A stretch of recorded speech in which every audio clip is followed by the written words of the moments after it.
Today, we're diving into a massive challenge, one that affects an entire continent: these devastating, climate-driven disasters. But what if we could stop just reacting to catastrophe and actually start predicting it?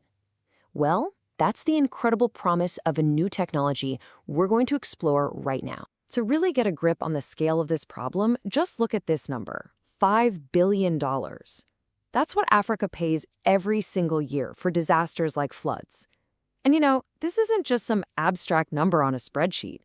That's homes being washed away, farms completely destroyed, and businesses shut down for good. For way too long, the playbook for dealing with these events has been, frankly, stuck in the past. But that's all starting to change. We are seeing a fundamental shift in thinking, moving away from just reacting and toward predicting. It's about getting ahead of the storm entirely, instead of just cleaning up the mess. I mean, you know the old system. It's all about reaction. You hear the sirens, you finally get the alert on your phone, but it's usually when the water is already rising. By the time that warning actually comes, the damage has already started. It's an approach that's always one step behind. So this really lays out two very different futures for us. The past, right? That's defined by reaction. It leads to all this unexpected damage and, honestly, economic chaos. But the future? Well, that's being built on prediction.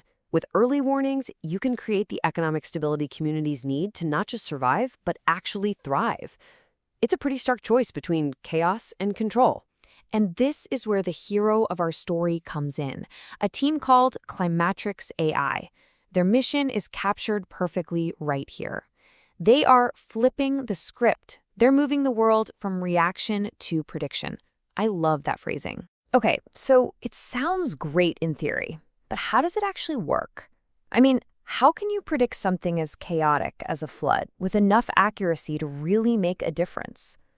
Let's pop the hood and look inside this AI forecaster. So the core idea here is something called climate intelligence. Now, it sounds really complex, but the concept is actually pretty straightforward.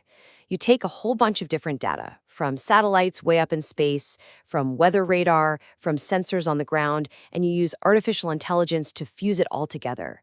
And the result isn't just a mountain of data. It's a clear, actionable insight about what's about to happen. The whole process really breaks down into 3 simple steps. First, the system fuses together all that data we just talked about: satellite, radar, local IoT sensors, you name it. Second, advanced AI models get to work analyzing all that information to spot the risks and predict what's going to happen. And finally, and this is the game changer, it delivers hyper-specific alerts. We're not talking about vague county-wide warnings. We're talking about street-level flood forecasts that tell people exactly what to expect right where they are. So who actually uses this? Well, the impact ripples across the entire economy. Government agencies can plan smarter, more targeted evacuations.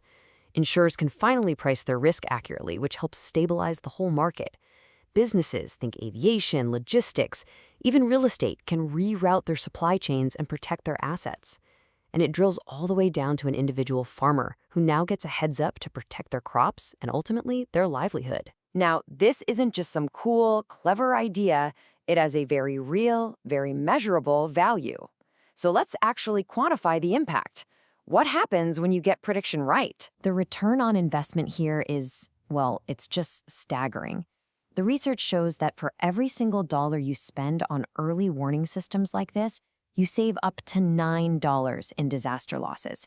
So this isn't just about saving lives, which is obviously crucial.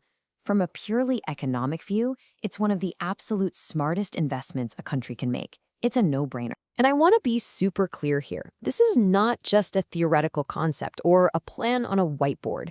The Climatrix AI team is already out there turning this idea into reality and making tangible progress right now. And their progress is pretty impressive. They've already built their MVP. Their main product is live. They've already generated over 400 highly specific flood risk reports.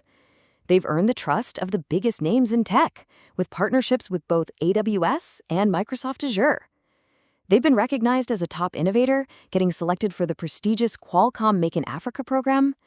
Oh, and they're protecting their tech. The first phase of their patent is already filed. The momentum here is just undeniable. This kind of progress is exactly how a single solution starts to grow into a much, much bigger vision.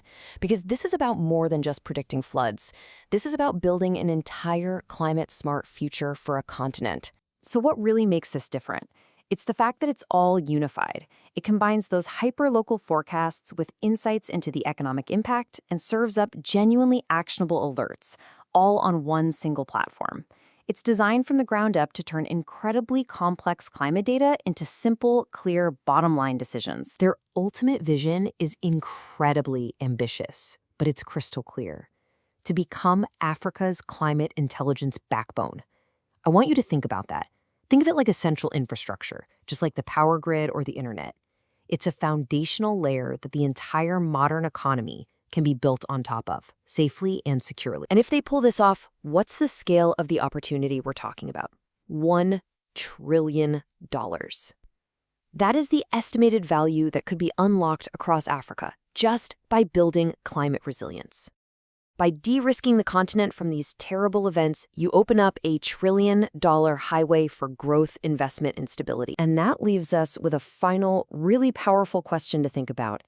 If we can use this kind of predictive technology to solve a problem as huge and destructive as flooding, what comes next? What other unsolvable problems can we start to tackle when we finally shift our mindset from reaction to prediction?